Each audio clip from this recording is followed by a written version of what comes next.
Hi friends, இந்த வீடியோவில் வந்து நம்ம என்ன பார்க்க போகிறோம் அப்படின்னு கேட்டிங்கன்னா, இப்போ வந்து ரசிகர்களுக்காக வந்து என்னால் கதை எழுத முடியாது அப்படின்ட்டு வந்து லோகேஷ் கனகராஜன் இப்போ வந்து ஒரு ஓப்பன் ஸ்டேட்மெண்ட் கொடுத்துருந்தாங்க. ஸோ அந்த ஒரு விஷயத்தை வந்து ரசிகர்கள் வந்து கொஞ்சம் வந்து நெகட்டிவாக அண்ட் கொஞ்சம் கோபத்துலேயே வந்து லோகேஷ் கனகராஜ் மீது இருக்கிறாங்க அப்படின்னு சொல்லலாம். ஸோ அதை பற்றி அந்த வீடியோ நம்ம டீட்டெயிலாக பேச போகிறோம். இப்போ வந்து லோகேஷ் கனகராஜ் இயக்கத்தில் நம்ம சூப்பர் ஸ்டார் ரஜினிகாந்தோட நடிப்பில் ஸோ இந்த போன மாதம் வந்து ஆகஸ்ட் 14 ரிலீஸ் ஆன திரைப்படம் தான் கூலி. ஸோ இந்த திரைப்படம் வந்து ரசிகர்கள் வந்து ரொம்ப பெரிய ஒரு எக்ஸ்பெக்டேஷன்ஸ் இருந்தாங்க. ஆனால் வந்து இந்த திரைப்படம் வந்து ஒரு கலவையான விமர்சனம் பெற்றுச்சு அப்படின்னு சொல்லலாம். ஸோ ஒரு தரப்பு மக்கள் நல்லா இருக்குது அப்படின்னு சொல்லலாம், இன்னொரு தரப்பு மக்கள் நல்லா இல்லை அப்படின்னு தான் சொல்லிட்டு இருக்காங்க.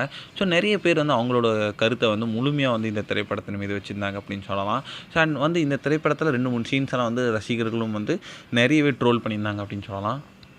இந்நிலை இப்போ வந்து கூலி திரைப்படம் வெளிவந்த பின் வந்து லோகேஷ் கனகராஜ் வந்து சமீபத்தில் வந்து ஒரு லேட்டஸ்ட்டாக ஒரு இன்டர்வியூ வந்து சொல்லியிருந்தாங்க. ஸோ அந்த இன்டர்வியூவில் வந்து ரசிகர்களோட எதிர்பார்ப்பை வந்து நீங்கள் வந்து பூர்த்தி பண்ணலை, அதை பற்றி என்ன நினைக்கிறீங்க அப்படின்ட்டு சொன்னதுக்கு வந்து ஸோ பார்வையாளர்களோட எதிர்பார்ப்பு மற்றும் உற்சாகத்தை பற்றி நான் எந்த ஒரு குறையும் சொல்ல முடியாது. ஸோ கூலி படத்தை பொறுத்த வரைக்கும் வந்து இது வந்து ஒரு டைம் ட்ராவல் கதையோ இல்லைனா வந்து எல்சியில் வந்து இது ஒரு பார்ட் அப்படின்னு நான் சொல்லவே இல்லை.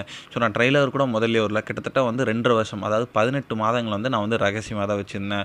ஸோ என்னால் வந்து ஒருபோதும் வந்து ரசிகர்களோட எதிர்பார்ப்புக்காக கதை எழுத முடியாது. நான் ஒரு கதை எழுதுவேன், அது ரசிகர்களை சாட்டிஸ்ஃபைட் பண்ணிச்சுன்னா நான் ஹாப்பி, இல்லைனா வந்து தொடர்ந்து முயற்சி எடுத்துகிட்டே இருப்பேன் அப்படின்ட்டு வந்து அவர் வந்து ஒரு வகையில் வந்து கரெக்டான ஒரு ஃபேக்ட்டை தான் சொல்லியிருந்தாலுமே வந்து ஸோ ஒரு தரப்பு மக்கள் வந்து இவர் வந்து இப்படி பேசிட்டாரு, ஸோ ரசிகர்களுக்காக எழுத மாட்டார் அப்படின்றது இன்னும் சில பேர் வந்து நெகட்டிவாக வந்து ஸ்ப்ரெட் பண்ணிட்டு தான் இருக்காங்க. ஆனால் வந்து உன்னிப்பாக கவனிச்சோன்னா அவர் வந்து ஒரு நிஜமான ஒரு ஃபேக்ட்டை மட்டும்தான் வந்து லோகேஷ் கனகராஜ் அவர்கள் பேசியிருந்தாங்க.